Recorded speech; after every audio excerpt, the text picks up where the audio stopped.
Good morning. My name is Trevor Hancock and I am speaking to you from Victoria, British Columbia in Canada. And before I begin, I would like to acknowledge that the lands where I live are within the territory of the Lekwungen-speaking peoples, and particularly the Songhees, Esquimalt and Wasanich peoples. And these people maintain a relationship with the land to this day. Today, I'm here to talk about Gaia, that is to say the Earth, as the ultimate setting for health promotion. And I'm going to cover three broad areas. I'm going to talk about the Anthropocene, what it is and why it is us, and issues around equity and health. Then I'm going to talk about the need for a transformative response to the challenges posed by the Anthropocene.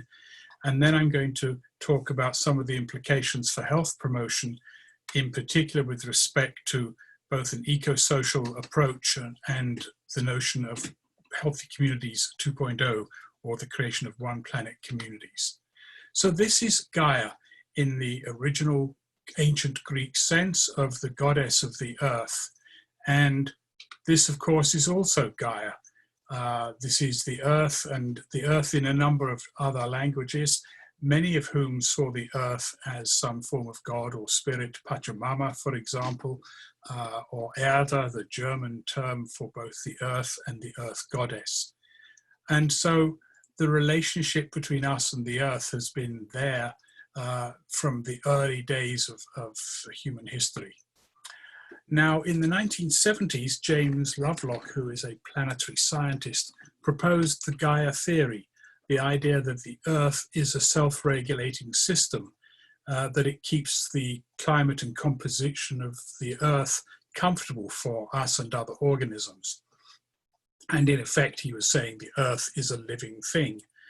And then in 2001, at an Earth System Science Congress in Amsterdam, the Earth in their declaration, or the Earth system, was defined as a single self-regulating system comprised of physical, chemical, biological, and human components. And I've highlighted human there because that is an important part of the approach we need to understand, that we are actually part of the Earth system, which is why later on I'll be talking about an eco-social approach to health and health promotion.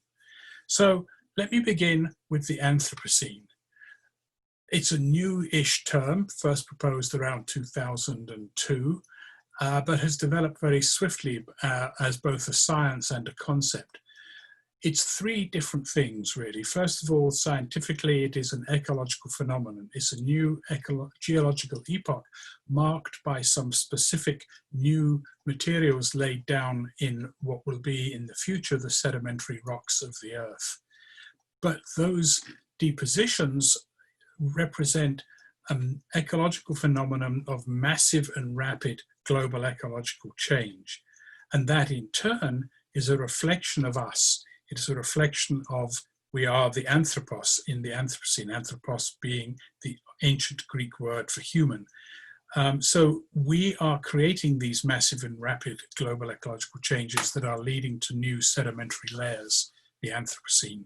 More precisely though, as I'll come back to, some of us are the anthropos in the Anthropocene more than others.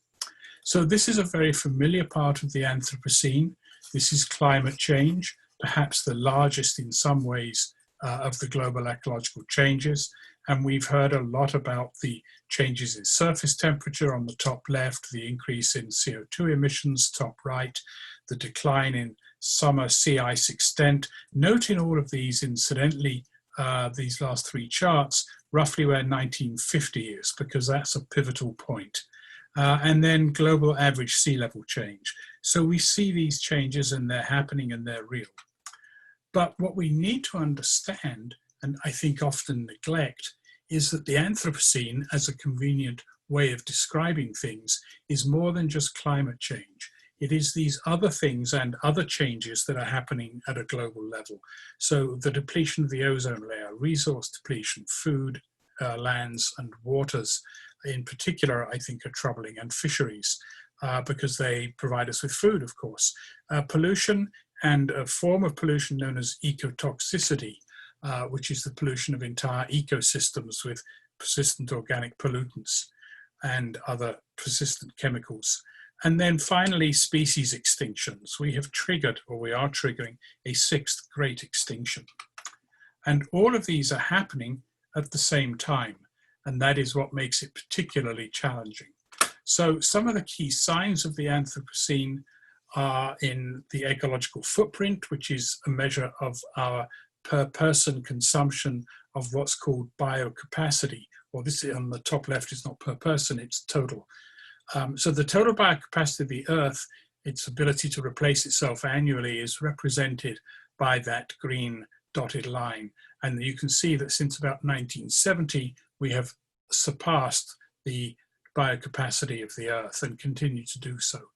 A direct consequence of that, next to it, the Living Planet Index, which measures the population of thousands of vertebrate species in marine, terrestrial, and freshwater systems, and their counts have been going down 60% decline since 1970 as we take over those habitats.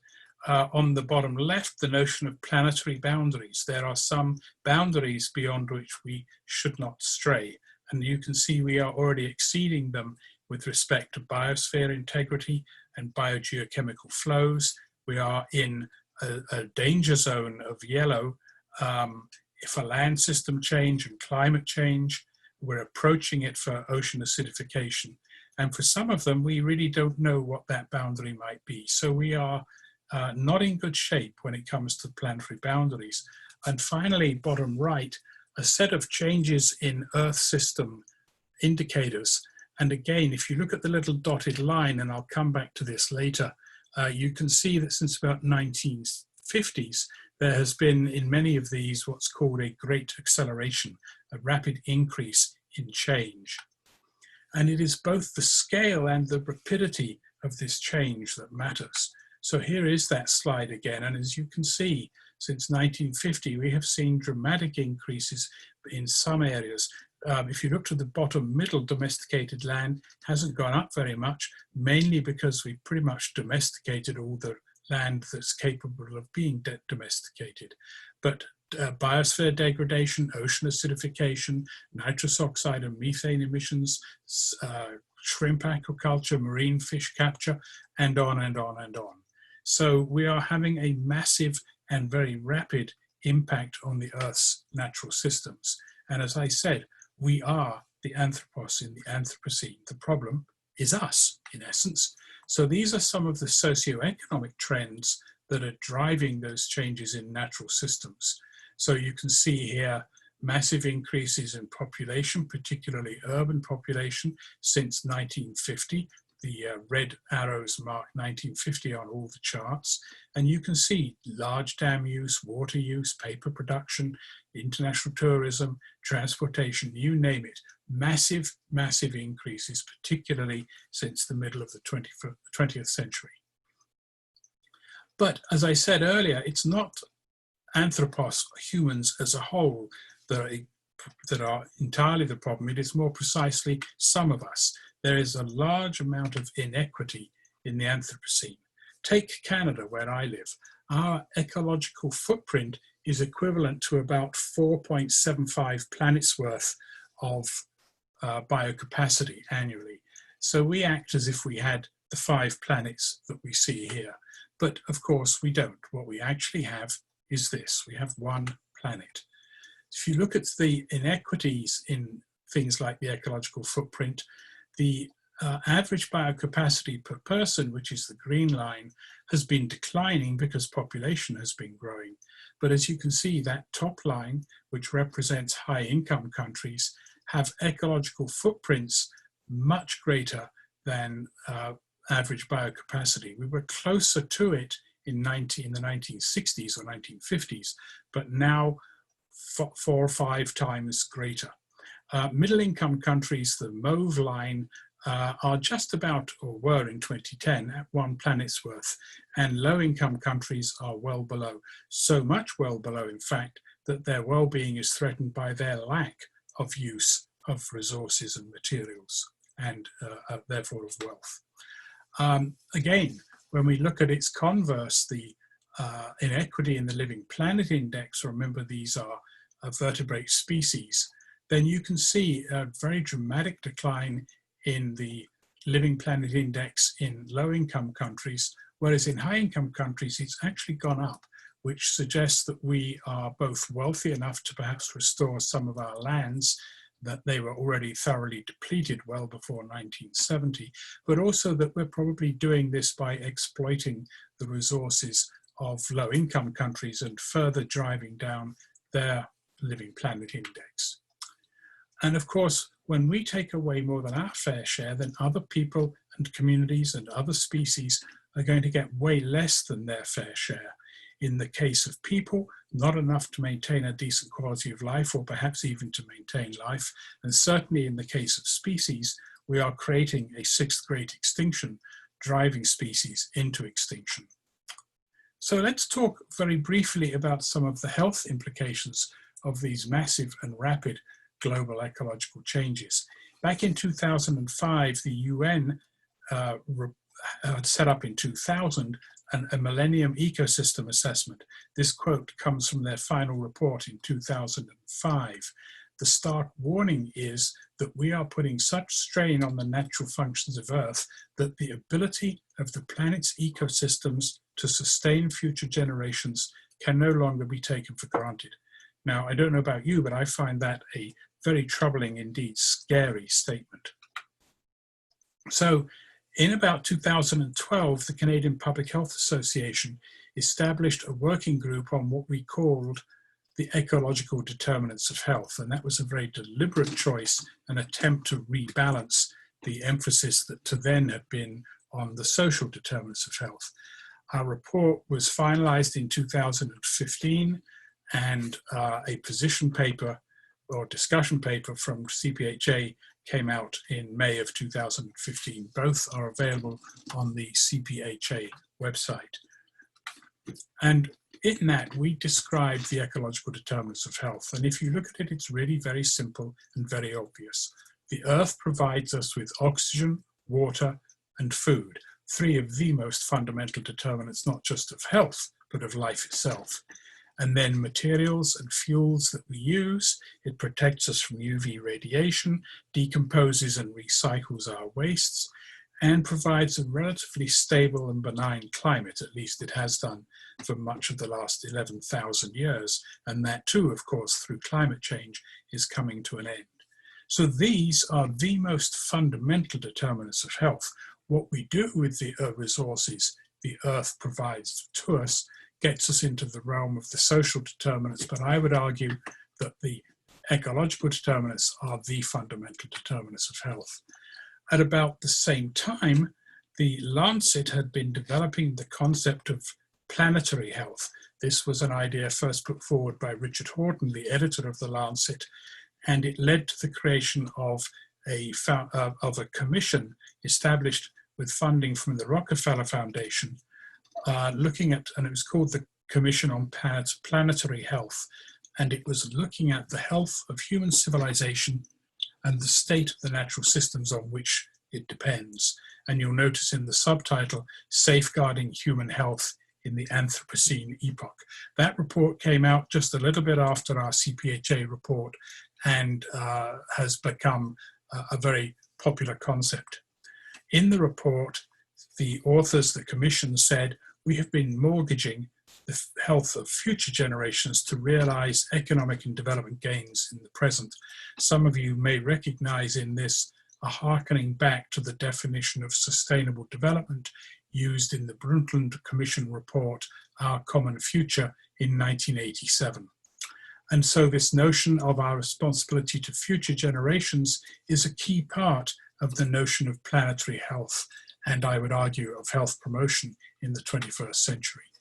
And then a more recent quote from last year from an intergovernmental panel on biosphere and biodiversity and ecological systems that said, we are eroding the very foundations of our economies, livelihoods, food security, health, and quality of life worldwide.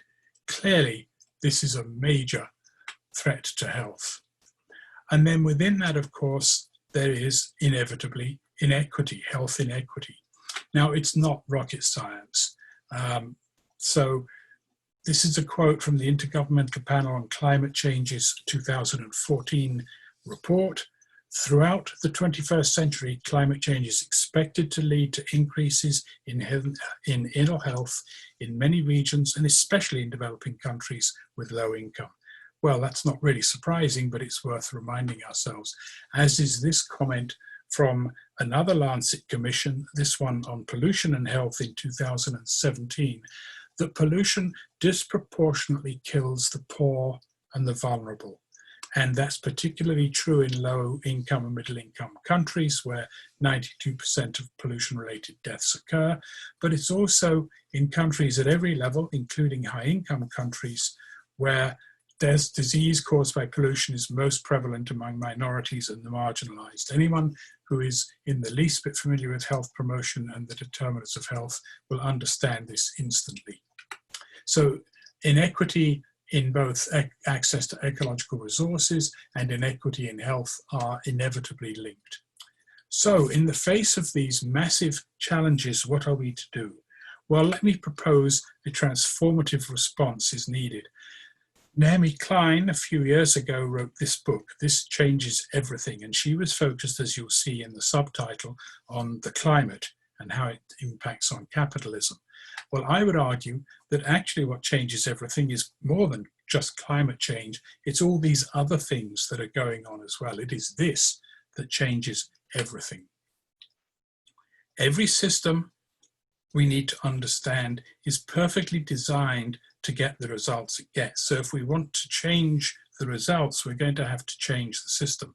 This is a quotation from the Institute for Healthcare Improvement in the US, comes really out of systems engineering and systems science.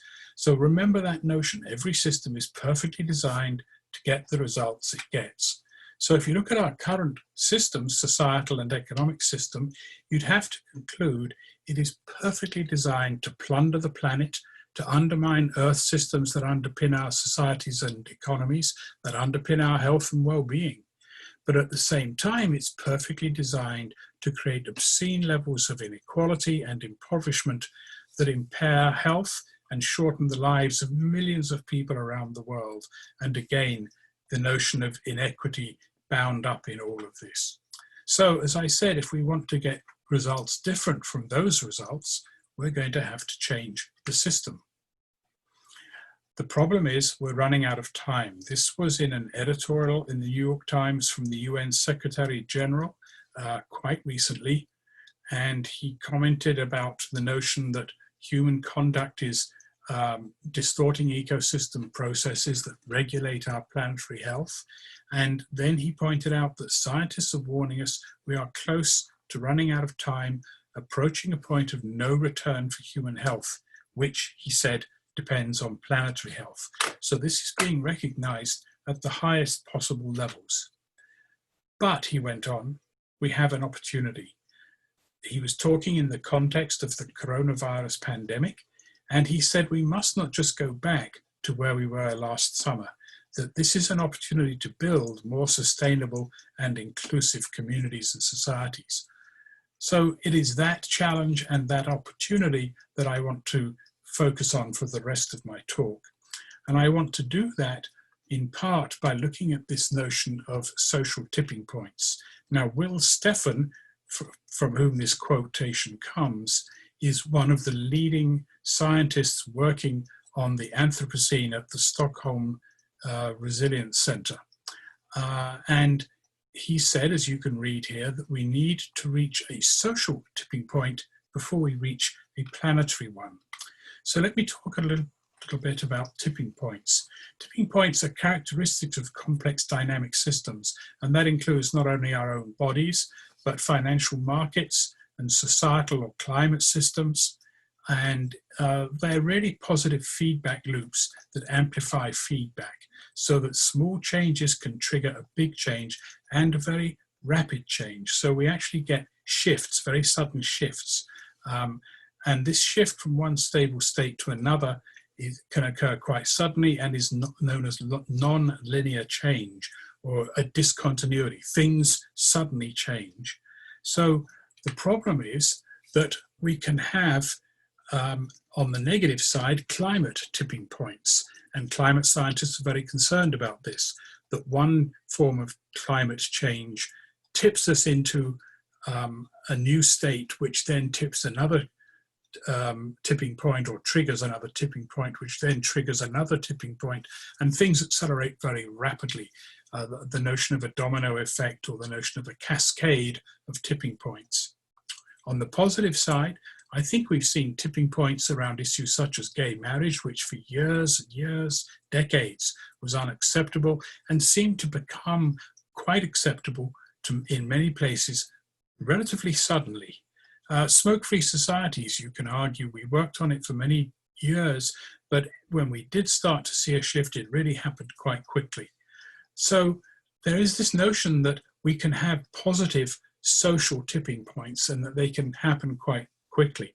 So an organization that I am working with here in British Columbia, the Cascade Institute, just recently established, is going to be looking at whether we can create precisely targeted and timed interventions that could plausibly produce a virtuous cascade of change.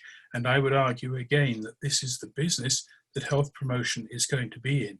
How do we create a virtuous cascade of change that leads to a healthy, more just and more sustainable world? And what is our role in that? In order to do that, we're going to have to transform everything, as Naomi Klein said. So in the area of legal issues, we're going to have to do things like recognize the rights of nature, recognize the right of people to a healthy environment.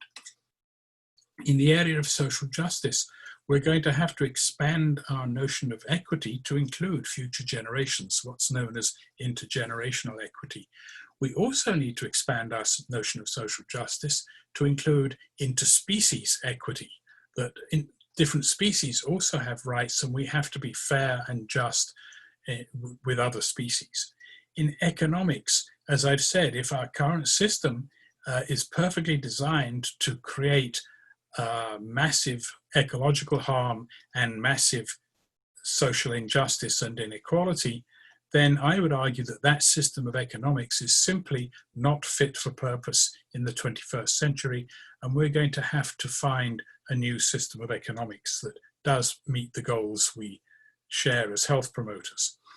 In the area of politics, we have to get beyond the narrow self-interest of single countries and what's going on in the US right now, and its attitude, for example, to the World Health Organization is a wonderful example of the narrow-minded thinking that we have to combat. We need a form of politics that is conscious of planetary limits and of us being one planet and one humanity. We need, I think, less head stuff, by which I mean it's not simply a matter of intellectual argument. It wasn't intellectual argument that changed attitudes around tobacco so much as it was legal rights and social rights that came to the fore. We need stuff that reaches people emotionally, that reaches people through what I call heart, gut and spirit stuff. We're going to need to rediscover a reverence for nature, to rediscover the spirit in nature. We're going to need transformation in our spirituality as well. And in the process of all of that, we need to again remember the issue of equity and the notion of a just transition. So in making the transition to a green and sustainable or low carbon future, we know there will be winners and losers. The oil or fossil fuel industries are going to be in the short to medium term losers, certainly in the long term. Other forms of energy and other ways of living are going to be the winners. They're going to be new businesses as old businesses fade away. So how do we protect the people and communities, including both the workers, in particular the workers, and in particular low income groups, from the injustices that may arise during that transition? Again, a suitable topic to think about as health promoters. So let me talk about some of the implications of all of this for health promotion. The first question I would ask, because it goes back to my title, is indeed Gaia a setting for health promotion? Well, the way that I understand a setting is that it is both a physical place and a social space. And what makes it interesting is that it is where those two intersect and in fact are deeply enmeshed. They are, if you like, a node in people's lives, but they're at a scale that matches how people experience the world. But increasingly, we are experiencing the world as the Earth, as Gaia, as a planet, as well as at our local levels. So I think it fits that concept of a setting. Remember, it's places where people live and learn and work and play and shop. And of course, we do all of that in our societies and in Gaia. So not only is Gaia a physical place, it is after all our home, but we have made Gaia a social space. The inclusion of human components in the Amsterdam definition of an Earth system tells us that Gaia is now a social space as well as a physical place. So yes, I would argue it is a setting. So that brings us to the notion of what I've called elsewhere Health Promotion 2.0, in which we adopt an eco-social approach and we adopt a transformative practice in health promotion. So in theory, health promotion is an eco-social practice. If you go back to the Ottawa Charter for Health Promotion in 1986, the prerequisites for the health for the very first time, as far as I'm aware, included stable ecosystems and sustainable resources in the prerequisites for health. That was the first time in any WHO document I'm aware of. The document, the Ottawa Charter, also called for a socio-ecological approach to health and included a pledge to address the overall ecological issue of our ways of living. So if you go back to the roots of health promotion, it was intended to be socio-ecological. It was intended to address ecological issues. But in practice, health promotion has been what some of us have called ecologically blind. We focused almost entirely on the social determinants of health, and that is culminated, of course, in a WHO commission on the social determinants of health. The ecological determinants were really barely mentioned in this report. So it's been a big problem. And so in our report for the Canadian Public Health Association in 2015, we proposed a very simple eco-social model for public health action, in which both ecological and social change interact with each other, and each of them independently as well as together drive population health. There is a bit of a feedback loop in as much as declining population health will harm social and economic change, and good population health will be beneficial. So there's a feedback mechanism there. But public health action can occur in any of these areas. So that was our very simple suggestion for an eco-social model for public health action. We also proposed a public health agenda for action on the ecological determinants of health, which I do not have time to go into right now, but you can go to that CPHA report and read in detail. We identified, as you'll see here, 9 different areas for work, everything from the philosophy and guiding principles of public health to the final point around creating more ecologically sustainable and healthy societies and communities. Just very recently, a mere month ago, we saw this in the WHO's prescription for a healthy green recovery, which was the Director General's address to the World Health Assembly in May of 2020. And here is what is really, in many ways, an action agenda for health promotion in the 21st century. Protect and preserve the source of human health, which is nature. Invest in essential services from water and sanitation to clean energy in healthcare facilities. Ensure a quick, healthy, and I would add a just energy transition. Promote healthy and sustainable food systems, build healthy and livable cities, and stop using taxpayers' money to fund pollution, by which they mean do not subsidize the fossil fuel industry. All of these, of course, laid over by a cross-section cross-cutting issue of inequality, inequity. So if you like, here is our agenda for health promotion in the 21st century, which I would argue is to create just, healthy and sustainable communities and societies and a just and healthy and sustainable planet. So let me finish by turning to the local level and talk very briefly about the idea of what I call Healthy Communities 2.0, but is also the business of creating one planet communities. As already noted, we only have one planet. So I'd say the greatest challenge we face in the 21st century is how do we live well and in harmony and in good health and equitably on this one small planet that is our only home.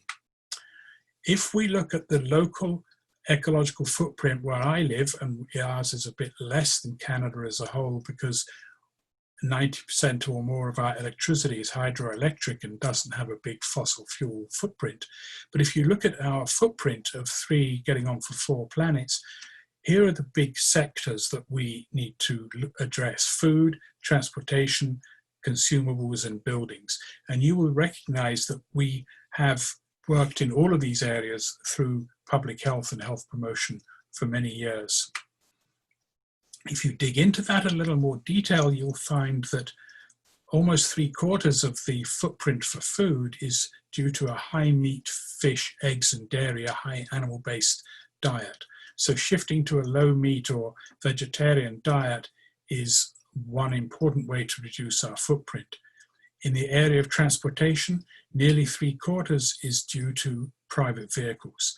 And again, shifting to active transportation and public transportation and more local work and local communities is very important if we're going to create healthy and sustainable communities.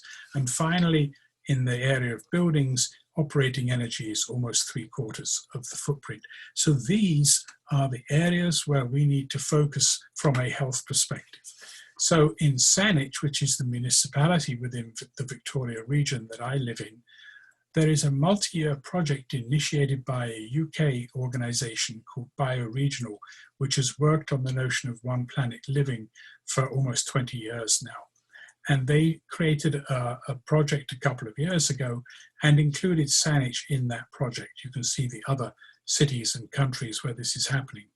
And the idea being, how do we become a one planet community? Now, if we have 3 to 4 planets worth of biocapacity, then we're going to have to reduce that by about 75%. So this is a very massive challenge.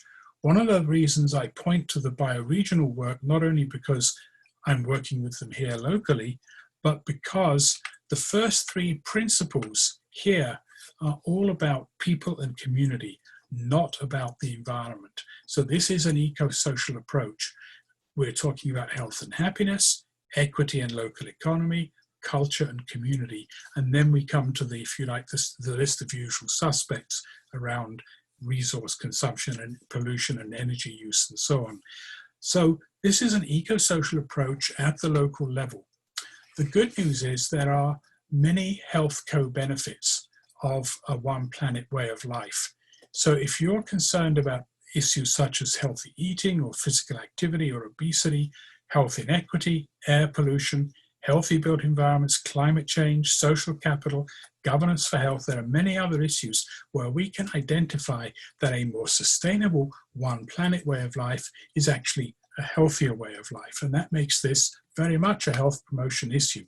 I'm not going to go through the health co-benefits of all of the principles, but they are available in my final PowerPoint for those who want it. So in closing, the work that I'm doing as part of this is I've set up a new non-governmental organization in our region called Conversations for a One Planet Region. You can read our vision there, which is of achieving social and ecological sustainability with a high quality of life and a long life and good health for all while living within one planet's worth of biocapacity. And our mission, very simply, is to establish and maintain community-wide conversations, because we're not even talking about this at the moment. And we believe very firmly that we need to talk and learn about this first. And if we don't do that, then how can we begin to imagine it and imagine what a different future might be? And if we can't imagine it, then we can't design and build it. So we need to talk and learn about it, imagine it, design it, and build it, which is the basis of our slogan at the bottom. And so with that, I will come to a close. Thank you for your attention, and I look forward later in the day to an opportunity for some dialogue with you.